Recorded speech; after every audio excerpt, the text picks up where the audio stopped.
sejahtera untuk kita semua. Perkenalkan, saya Mutahara Fauzia dari kelas farmasi tahun 2021. Saya ingin memberikan informasi sedikit ya tentang peer-to-peer lending. Tidak lupa kepada dosen pengampu Bapak Eka Dipta, terima kasih atas kesempatannya. Langsung saja saya menjelaskan tentang P2P lending ini, yaitu suatu penyelenggaraan jasa keuangan yang mempertemukan pemberi pinjaman dengan penerima pinjaman dalam melakukan perjanjian pinjam meminjam melalui sistem elektronik yang menggunakan basis jaringan internet. Kemudian ada lagi pengertiannya menurut OJK nomor 77 tahun 2016. Peer-to-peer lending adalah layanan pinjam-meminjam mata uang rupiah secara langsung antara peminjam dan penerima pinjaman dengan teknologi informasi.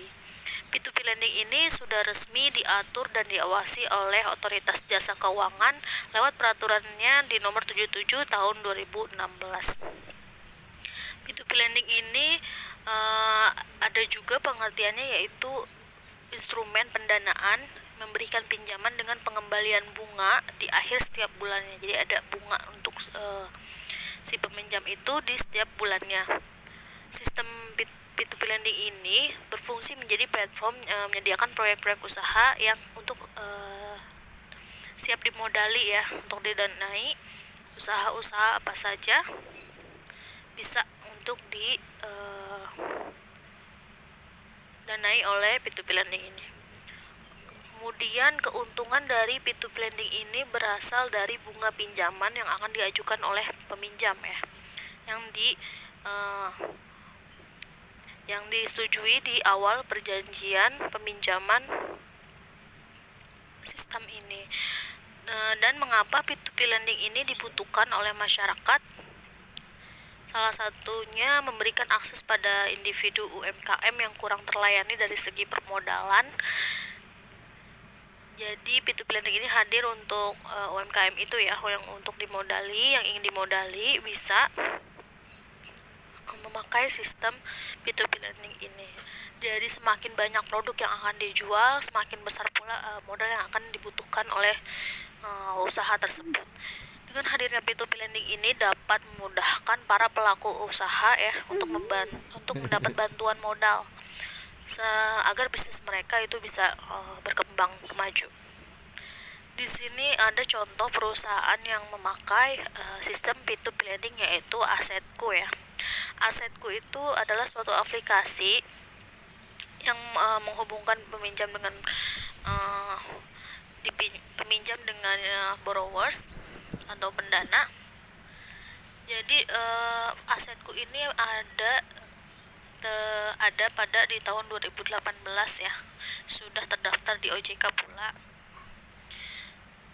Kemudian nanti misalkan ingin mengetahui tentang sistem ini, bisa di-download aplikasinya di Play Store. Di sini ada ukuran perusahaannya itu kurang lebih 200 pegawai. Kemudian ada beberapa profil perusahaan-perusahaan yang berbasis P2P lending itu banyak juga ya terdaftar di Play Store, bisa di-download ya untuk para pelaku usaha yang ingin meminjam. Kemudian keuntungan dari pelayanan P2P lending ini tidak hanya menguntungkan para peminjamnya saja, para borrower saja, tapi bagi yang peminjam juga. Kemudian untuk P2P lending ini aksesnya itu mudah, memiliki karakteristik unik, yaitu dihimpun langsung modalnya itu langsung dari masyarakat.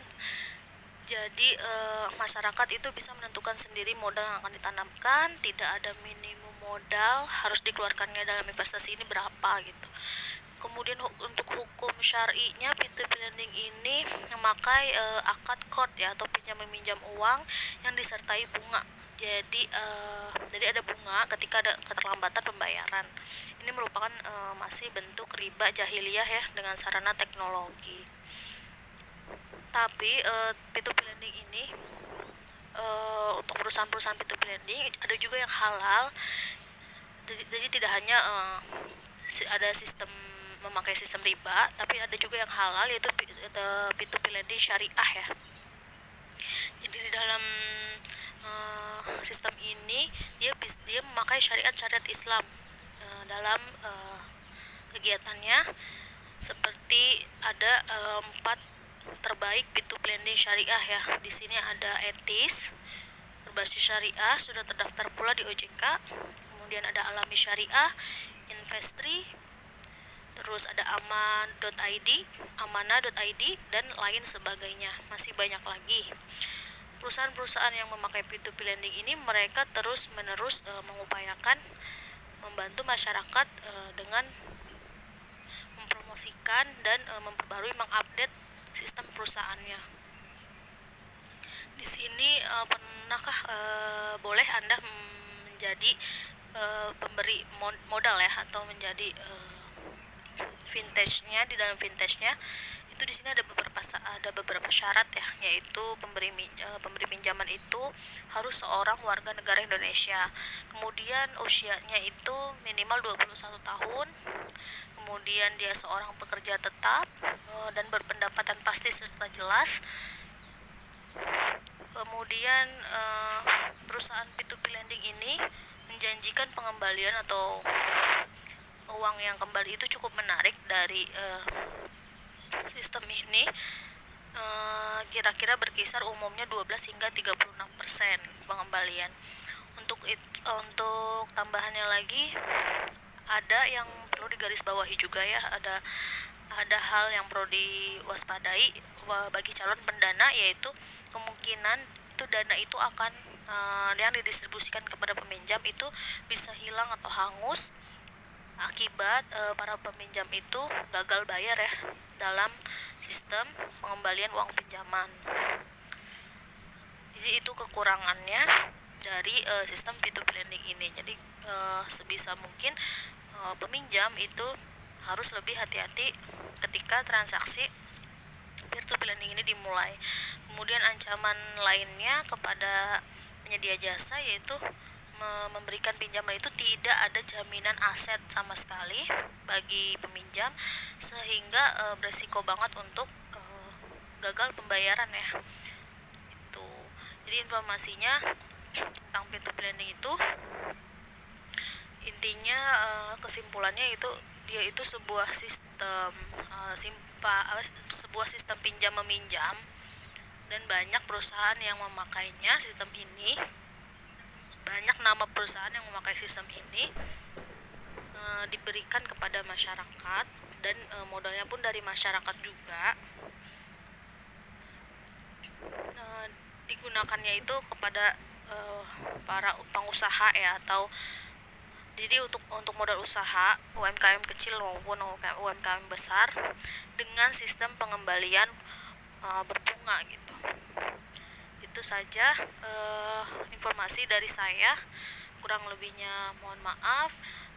Bila ada yang kurang jelas atau ingin ditanyakan, bisa ditanyakan langsung dengan saya, atau bisa dicari lagi informasinya selebihnya di jurnal-jurnal terkait ya. Sekian dari saya. Assalamualaikum warahmatullahi wabarakatuh.